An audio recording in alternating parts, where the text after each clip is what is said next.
Hello dear friends. You are watching the second part of the Arduino lesson series. In the last video, we talked about Arduino types, Arduino energy source types and pin sequences, energy and data inputs. If you haven't watched the first video, I strongly recommend you to watch it. Because if you have no knowledge about Arduino, you may have question marks in your head. Still, if you don't understand what I mentioned in the video or if you have any suggestions or advice, feel free to write in the comments. In this video, we will talk about the interface designed to use Arduino, how to download the Arduino IDE, how to install it, and which software language it works with. Let's start without wasting time. First, let's take a look at the Arduino website. Just type arduino.cc in Google search engine. This will open a home page. On this page you will find the hardware, software, cloud, documentation, community, blog and about menus. You can also buy Arduino types from the site. Arduino teaching sets are available on the site.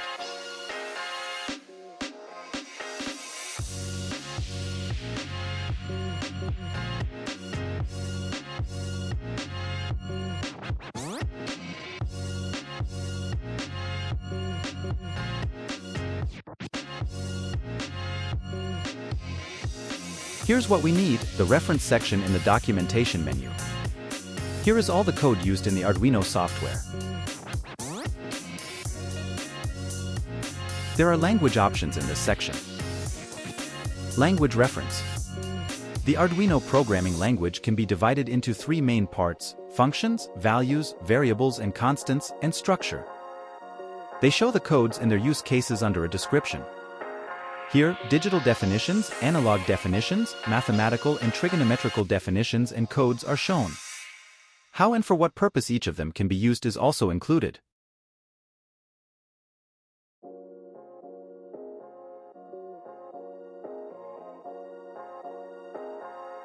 They explain the logic of use of all codes with examples as follows. You can use the Arduino IDE interface directly from this site, but I think it makes more sense to download the app. Let's download and install Arduino IDE. For this we go to the software menu where there are download links for Windows and other operating systems. I will download the first option for Windows. On the page that opens there is a donation survey. If you want to donate, click on Donate and Continue or just Continue. You must enter the information required for the download. I must hide this section. I think it's okay to accept the site's policy, then you press subscribe and download or just download and the process starts. Download and upload will take some time depending on your internet speed. I am going through this process quickly so as not to keep you waiting.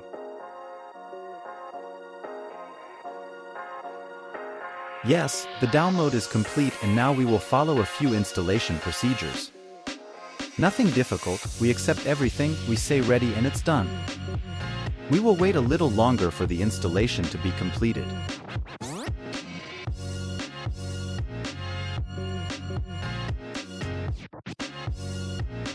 Here it is ready, we can apply it.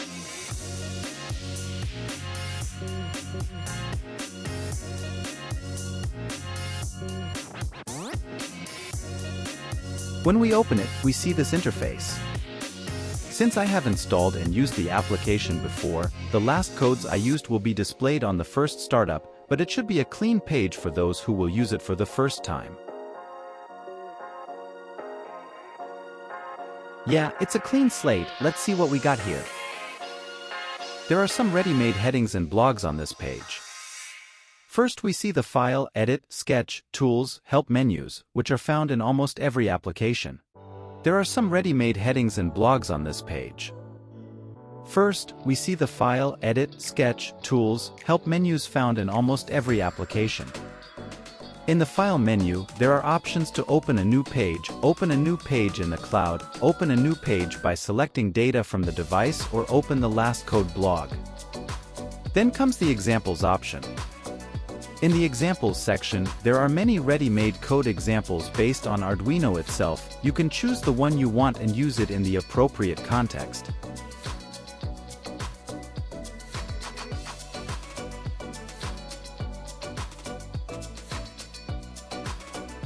Then we see the options to close the page, save and save to folder. Next to each of them there are keyboard shortcuts. What I want to talk about here is the Preferences option. When you enable this option, you can customize the app interface a bit to your liking. In this section you can adjust the font size, set the interface scale. Optionally, you can change the backlighting to white, high contrast white, black and high contrast black. My choice is only black. Then comes the language options for the app. For me the default settings are very reasonable, but you are free to choose. We don't use the other settings anyway. There are network settings on the right side.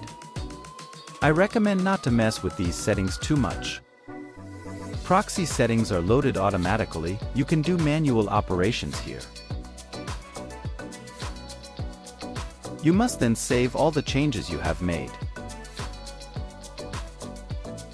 The Edit menu contains options we often use with keyboard shortcuts such as undo, cut, copy, paste, select all.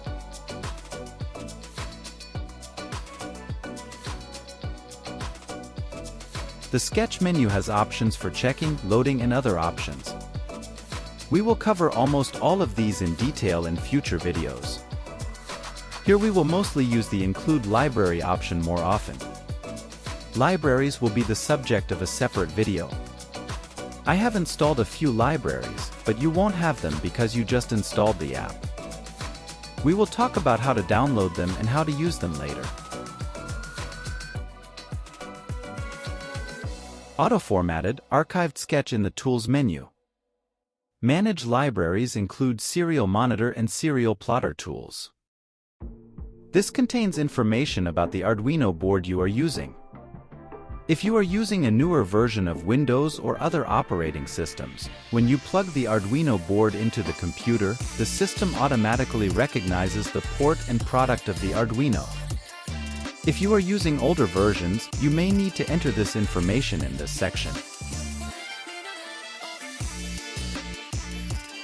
Finally, there is the Help menu.